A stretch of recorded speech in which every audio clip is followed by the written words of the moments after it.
We pray in His name. យើងនាំគ្នាអធិដ្ឋាននៅព្រះនាមរបស់ព្រះអង្គ We sing in His name. យើងច្រៀងសរសើរដំណើរនៅព្រះនាមព្រះអង្គ We preach in His name. យើងអធិប្បាយព្រះបន្ទូលនៅព្រះនាមព្រះអង្គ We are healed in His name. យើងបានជានៅព្រះនាមរបស់ព្រះអង្គ We cast out Satan in His name. យើងបានដេញវិញ្ញាណអាក្រក់សាតាំងនៅក្នុងព្រះនាមរបស់ព្រះអង្គ We are baptized in His name. យើងទទួលការជំនួយទឹកនៅក្នុងព្រះនាមព្រះអង្គ The name of Jesus shakes the foundation of darkness. ចឹងព្រះនាមរបស់ព្រះយេស៊ូវគ្រីស្ទព្រះអង្គបានរំជួយនៃភាពងងឹតឲ្យបានចាក់ចេញពីយើងទាំងអស់គ្នា He demolishes pride. ហើយព្រះអង្គគឺជាព្រះដែលជាទី1សម្រាប់យើងដែលយើងត្រូវការ The name of Jesus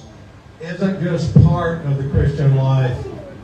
it is our life. អញ្ចឹងនៅក្នុងព្រះនាមរបស់ព្រះយេស៊ូវនៅក្នុងបរិបទរបស់គ្រីស្ទានមានន័យថាព្រះនាមព្រះអង្គគឺជាផ្នែកសំខាន់ដែលយើងត្រូវយកនៅក្នុងជីវិតនេះ To carry the name of Jesus is to carry the covenant. ចាអ្វីដែលសំខាន់ដែលពេលដែលយើងនាំយកព្រះនាមព្រះអង្គគឺដូចជាយើងនាំយកបញ្ញត្តិរបស់ព្រះអង្គទៅជាមួយចឹង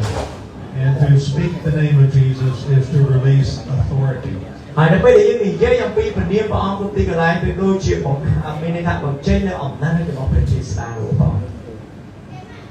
To be baptized in the name of Jesus is to be buried. អ្វីដែលសំខាន់នៅពេលដែលយើងទទួលបានជាមួយទឹកជាមួយព្រះអង្គមានដូចជាយើងបានកប់នៃជីវិតនៃសច្ចៈនៅក្នុងដី Born and sealed ហើយតើមកទៀតយើងចាប់ដើមកើតជាថ្មី in the same power that raised Jesus from the dead. ហើយយើងទទួលបានអំណាចដូចជាព្រះជាម្ចាស់បានទទួលអំណាចពេលដែលព្រះអង្គបានរស់ពីសកលឡើងវិញផងដែរ